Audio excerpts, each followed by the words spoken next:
You have enough swag yet? Good morning, everyone. I am Christopher Shelley. I am a graduate of the Celebrant Foundation and Institute, the first Celebrant training center in all of North America, the first to have virtual training. We were doing virtual long before anybody else was. The Celebrant Foundation and Institute trains people to celebrate human beings of all cultures, all religions, whether they are alive or dead. But since this is Wedding MBA and not Funeral MBA, I'm going to tell you some wedding stories. Now, back in April, I officiated a wedding that was particularly daunting in a psychological way. There was a lot going on with the families. And this guy came over to me at cocktail hour, and he told me how much he loved the ceremony. He loved how it was personal, how it honored both the families, considering what was going on with the families.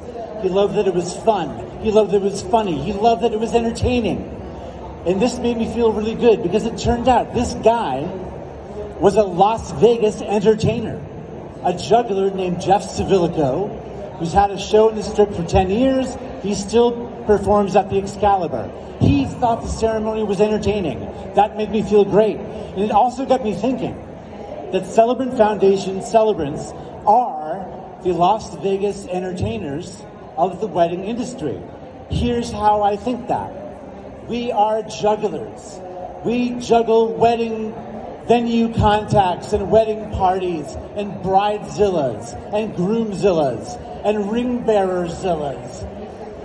We juggle DJs and musicians and photographers and videographers, all these people. And we make sure that our juggling is done in 18 minutes, the ideal length of time for the average attention span.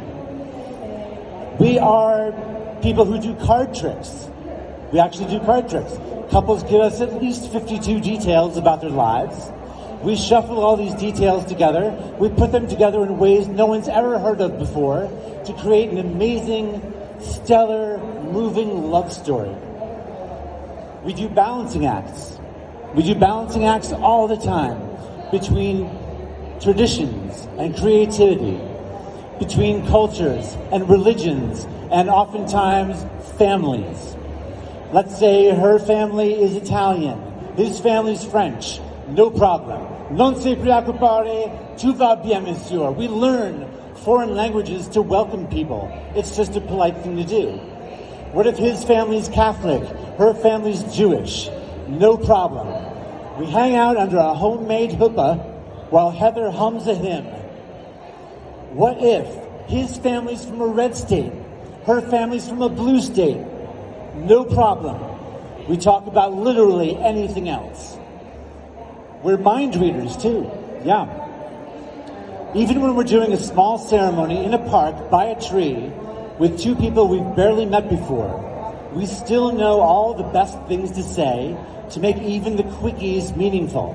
That's right, write this down. Celebrants make quickies meaningful.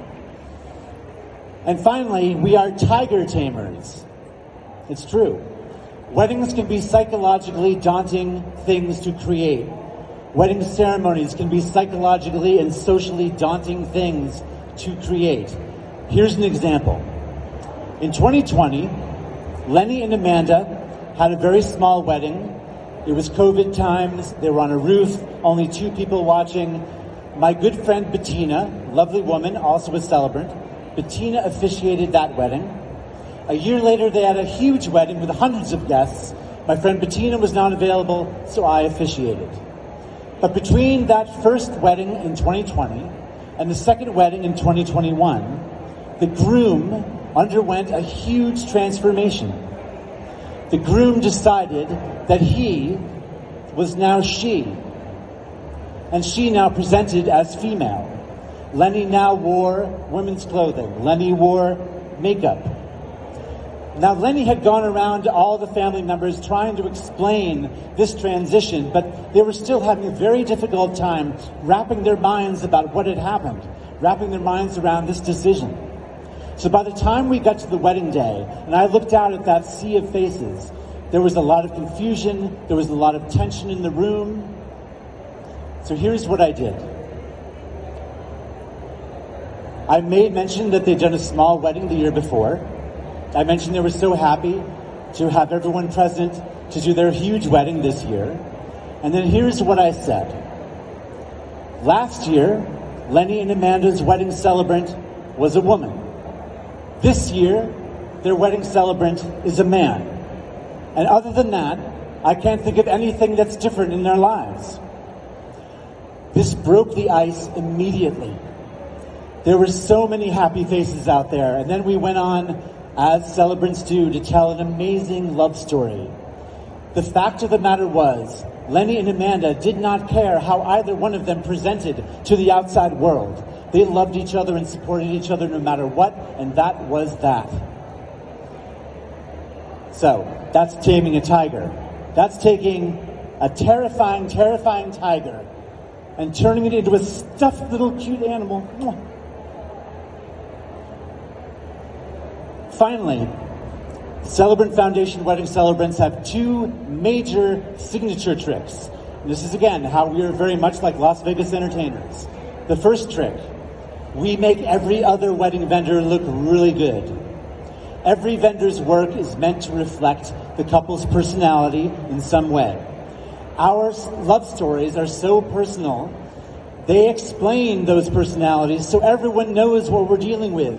Everyone knows this is why we're getting married in December. This is why we're getting married in a barn. This is why we're playing AC/DC instead of Pachelbel's Bell's Cannon. And our final signature trick.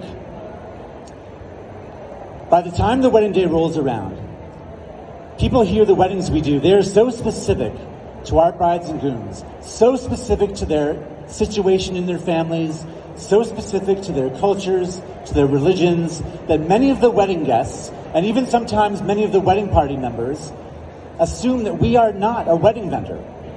They assume that we are just some friend. But the truth is, by the time the wedding day does arrive, we are friends. Friends who know what they're doing. I would like to make friends with all of you today. The Celebrant Foundation's booth is over there. It's right there. Stop by, talk to us. There's so much to talk about. We would love to have some nice new students learning all about these things. I went to the Celebrant Foundation in 2011. I was officiating weddings by 2012.